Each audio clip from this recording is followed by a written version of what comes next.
just having a positive outcome in life, and it'll do what you have to do. You know, you can't be negative and expect something great. It just doesn't work like that.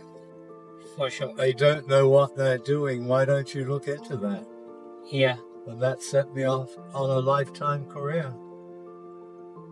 So make the most of your opportunities when they do come up.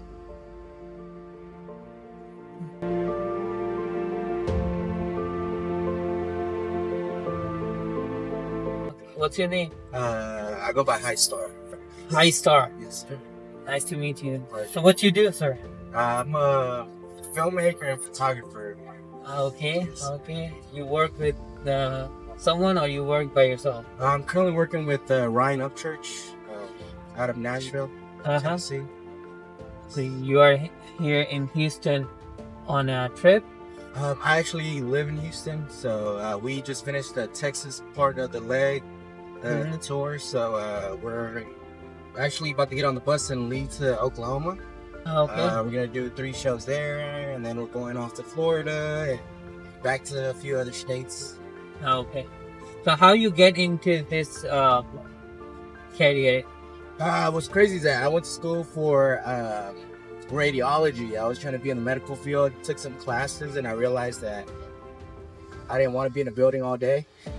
So I just wasn't doing too well in my classes. I wasn't going to them, so I decided to, pick up a camera. A bunch of my friends were going to the studio to record, so it was a great, perfect time for me to pick something up and just learn. Try doing that for as much as I could to try to learn the camera as best as I could, and that's kind of how I started. So you learn it by yourself? A lot of it was by myself. YouTube, just learning, just grabbing the camera, going out there and like shooting stuff.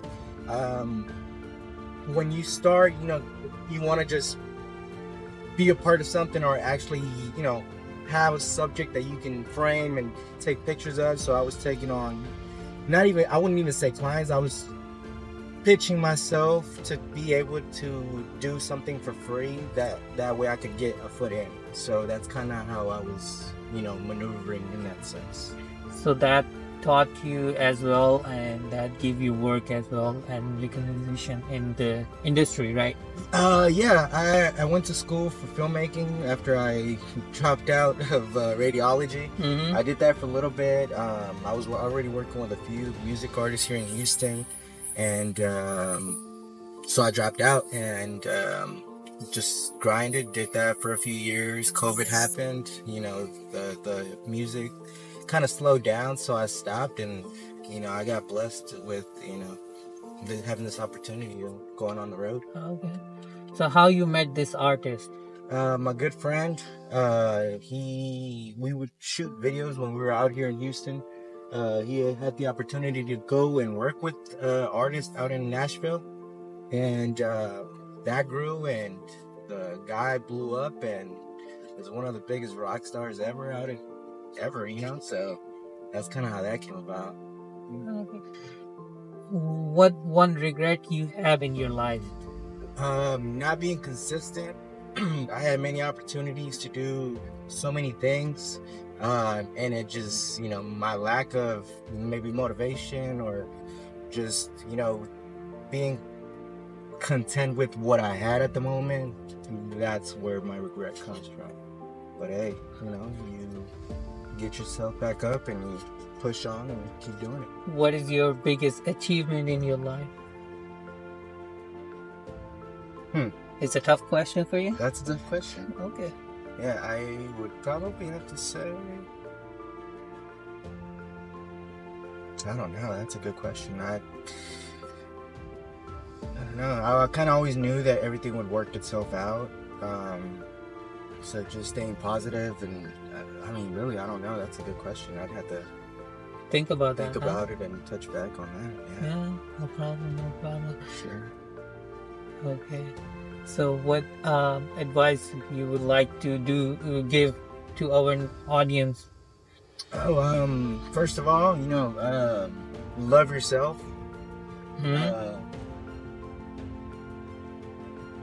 Be courteous to others, and it'll take you very far in life. It'll open many doors. People want to work with you. Just things of that nature. Just having a positive outcome in life, and it'll do what you have to do. You know, you can't be negative and expect something great. It just doesn't work like that. Good advice. Good advice. That's what I think. Be positive all the time, Yeah. and everything will be fine. Everything happens for a reason, you know. Yeah, I mean, everybody has bad days. Yeah. It's all good. We have to do what we have to do, you know. Yeah. Yeah. Okay. Yes, I was doing a PhD starting at Imperial College in London, England, and I couldn't come up with a good research project that looked interesting. And one day, a guy called Jeff Parfit came into my office, and he said, "Well, I hear they use sound waves to explore for oil and gas, and they really don't know what they're doing. Why don't you look into that?" And in 5 seconds, I knew what I was going to do, basically. It was probably pretty stupid in many ways to believe that one could make an impact in that area, but it's been a very successful and happy career for the last 70 years. Okay. And how old are you, if you don't mind? 94. 94. And still working. Still working. That's amazing, sir. Like, so you're working for your own It's company. been my hobby as well. Mm-hmm. So I've never worked in my life. You Only work. had fun. Well, so how many countries you visit, sir? Oh, not that many. Probably 30 or 40. But that's a lot for some people. Like most of us, it's a lot of countries. So Some of my friends have gone up to about 140. 140 countries? Yes. Wow. They've made a collection of them. For coins or something. So what, if you want to give one advice to new generation, what advice you want to give? Get lucky. Get lucky. Try and find an area of activity that you will enjoy and work hard at it. That's all. That's all.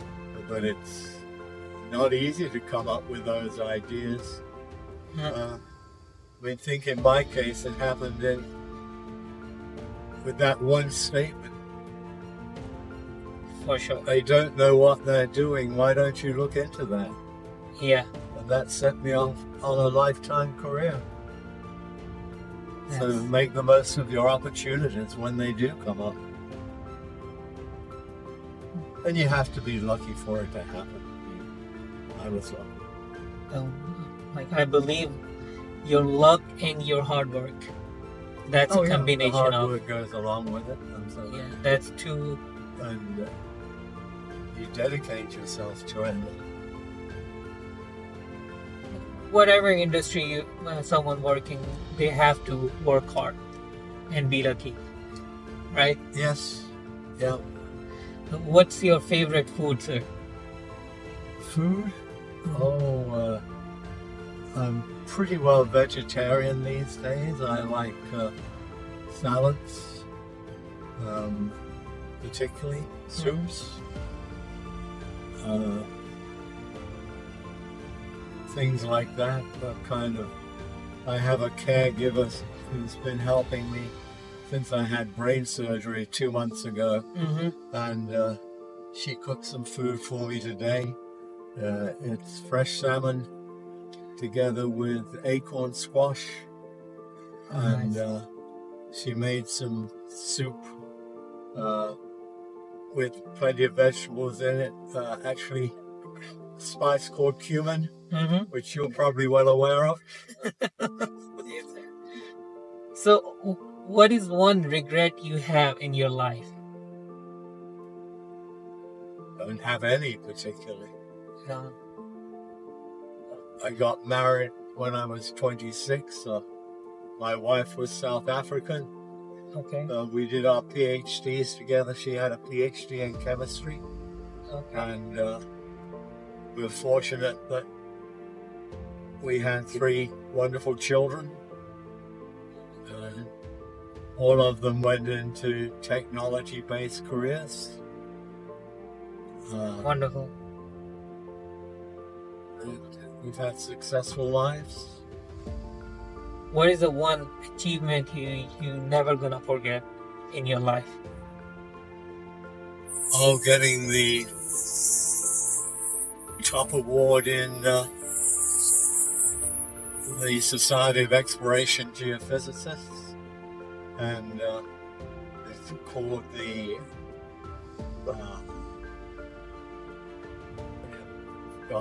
it's named after a professor who did a lot of work on continental drift in the 1950s and 60s. And he worked at the Lamont Doherty labs up along the Hudson River, part of Columbia University. Okay. And he created a medal, and it became the top prize for the Society of Exploration Geophysicists every year. And I was awarded that one year because of the research work I'd done in geophysics over the ages. Your story and the advice you gave, it's very meaningful. I really enjoyed talking to you. I do. Enjoy talking to you. Yeah. Thank you. Thank you, sir. Thank you, sir.